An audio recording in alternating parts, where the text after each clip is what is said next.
नमस्कार साथियों आज के पेपर के माध्यम से शिक्षक अभ्यर्थियों के लिए कई ऐसी खबरें आई जिसका शिक्षक अभ्यर्थियों ने अनुमान नहीं किया था। प्रथम खबर की बात करें साथियों, एसटीईटी 2023 को लेकर के आई। हालांकि कल प्रेस कॉन्फ्रेंस के माध्यम से भी जो बिहार विद्यालय परीक्षा समिति के जो अध्यक्ष हैं आनंद किशोर, उन्होंने साफ तौर पर कहा कि अब एसटीईटी जो है प्रत्येक साल आयोजित की जाएगी। और लेकिन एक कन्फ्यूजन उन्होंने रख दी कि आखिर किस सब्जेक्ट का जो है एसटीईटी 2023 में होगा। इस खबर से जो 2019 में शीर्ष अभ्यर्थी 80,000 के आसपास हैं वे काफी सदमे में हैं। लेकिन कुछ अभ्यर्थी ऐसे हैं खास करके जो 18-20 में बीएड किए हैं, 19-21 में बीएड किए हैं, 20-22 में बीएड किए हैं, वे लगातार 3-4 साल के जो अभ्यर्थी बीएड किए हुए वे काफी ज्यादा खुश हैं कि उनको मौका मिल सकता है। लेकिन ये वक्त ही बताएगा किन विषय का होगा। लेकिन ये कन्फर्म है कि एसटीईटी जो है कॉमर्स विषय का होगा। आगे जिन भी विषय का होगा हफ्ते 2 हफ्ते में क्लियर हो जाएगा। आगे साथियों मुख्य खबर की बात करें जिससे शिक्षक अभ्यर्थी चाहे वह बीटेड पास हो, सीटेड पास हो या एस्टेट पास हो, सभी के लिए यह खबर जो है बहुत बड़ा खबर है और बहुत धक्का देने वाला खबर है। हालांकि इस खबर से आपको रूबरू हो गए होंगे इस खबर से, लेकिन मैं आपको पूरा इसका डिटेल के बारे में आपसे चर्चा करूंगा। सबसे पहले साथियों बात करें कि बड़ी खबर आई पटना प्रभात खबर के माध्यम से। हालांकि प्रभात खबर कई सारी ऐसे खबरें देता रहा है जो भ्रामक रहा है, लेकिन अंततः वह सच भी साबित हुआ है। इस पर भी आप नकारा नहीं जा सकता क्योंकि 60-40 का बात उन्होंने ही लाया था, एग्जाम वगैरह की बात उन्होंने ही की थी और लगातार आज भी जो है वह लगभग अब जमीनी स्तर पर आता हुआ दिख रहा है। इसलिए इस खबर की चर्चा करना बहुत ही जरूरी हो जाता है। और मुख्य खबर की बात करें, शिक्षा मंत्री के इंटरव्यू का हवाला दिया और साथ ही साथ शिक्षा मंत्री का स्टेटमेंट आया कि प्रधान शिक्षक व प्रधानाध्यापक के तर्ज पर होगी शिक्षक नियुक्ति, यानी 7वें चरण की जो शिक्षक नियुक्ति की प्रक्रिया होगी वह प्रधान शिक्षक और प्रधानाध्यापक के तर्ज पर होगी। कि ये जो है आपको पता है प्रधान शिक्षक और प्रधानाध्यापक की भर्ती किसने ली थी? बीपीएससी।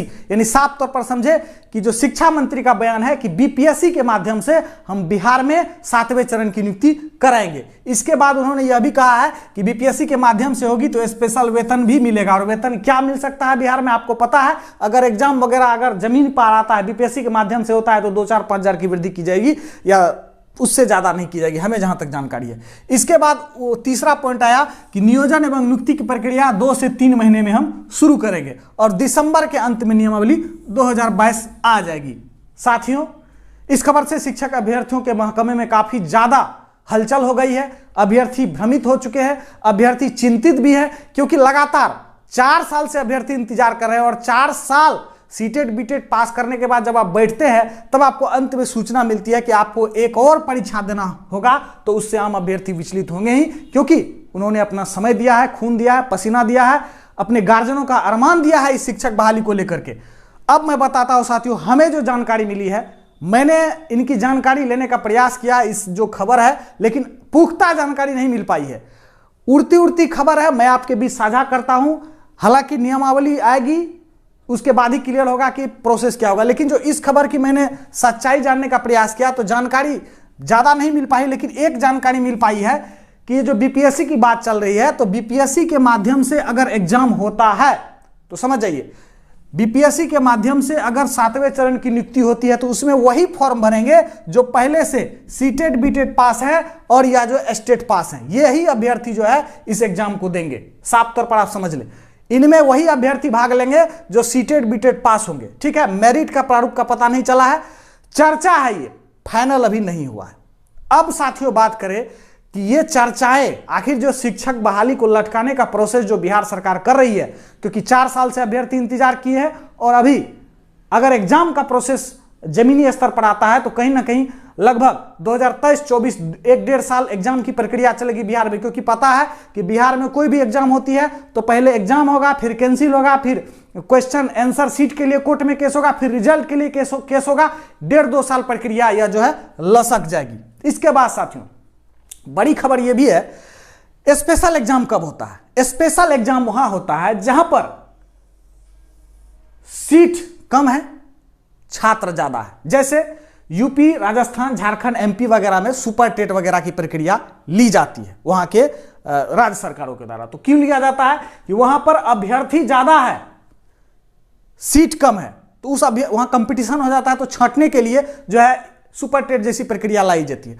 लेकिन बिहार में तो ऐसा नहीं है। साफ तौर पर शिक्षा मंत्री कहें कि लगभग 3,80,85,000 के आसपास यानी 3.25 लाख से भी ज्यादा सीट खाली है और हमें अभ्यर्थी ही नहीं मिल पा रहे हैं।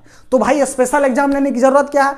अब स्पेशल एग्जाम लेने का कोई इसका जो है मंशा जो मैं आपको बताता हूं साथियों कि ना ही इसको बीटेट पास से मतलब है, ना ही सीटेट पास से मतलब है, ना ही एस्टेट पास से मतलब है, ना ही बिहार के आम बेरोजगार युवा से बिहार सरकार के जो महागठबंधन सरकार है उनको मतलब है। उनको सिर्फ मतलब यही है कि हमको चुनावी लाभ लेना है, चुनावी लाभ लेना है ताकि बीपीएससी के माध्यम से बहाली लाएंगे तो 1-1.5 साल बहाली की प्रक्रिया चलेगी, जिससे 2024 में नीतीश कुमार प्रधानमंत्री के का जो परचम जो सपना सोच रहे हैं वो अभी पूरा हो सकता है। और 2025 में जो युवराज है हमारे नीतीश कुमार सह तेजस्वी, मतलब तेजस्वी जी तो युवराज ही है ना, बिहार के खानदान के तौर पर उनको सत्ता मिला है तो युवराज ही कह सकते हैं उसको, वो अभी सोच रहे हैं कि मुख्यमंत्री बन जाएंगे। तो कहीं ना कहीं आप समझें कि ये जो बीपीएससी जैसी जो प्रक्रिया शिक्षा मंत्री कह रहे हैं, ठीक है आप ऐसा करते ना कि आपके पास तो अभी सीट बहुत ज्यादा है, अभ्यर्थी कम है, तो जो एस्टेट पास है, जो बीटेट सीटेट पास है, उनको 7वें चरण में स्पेशल जो प्रोसेस है थोड़ा बहुत चेंज करके नियुक्ति प्रक्रिया में भाग ले लीजिए।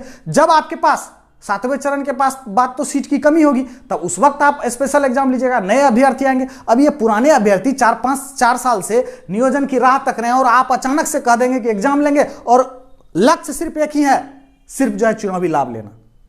देखिए अब ये कहते क्या है कि हमें अच्छे टीचरों की जरूरत है, अच्छे टीचर मिलेंगे। तो क्या बीटेट सीटेट एस्टेट पास अभ्यर्थी अच्छे टीचर नहीं है शिक्षा मंत्री जी? आप एक बार एस्टेट एग्जाम दे के देखिए, जो 2019 में एस्टेट एग्जाम दिया है, जो इधर सीटेट एग्जाम जो ऑनलाइन हो रहा है, ढीला हो जाएगा नस एग्जाम दे करके, क्वालिफाई भी कर जाइएगा ना, बहुत बड़ी बात है। अपने आप को प्रोफेसर कहते हैं, अच्छी बात है। तो एस्टेट बीटेट सीटेट पास में भी योग्यता की कमी नहीं है।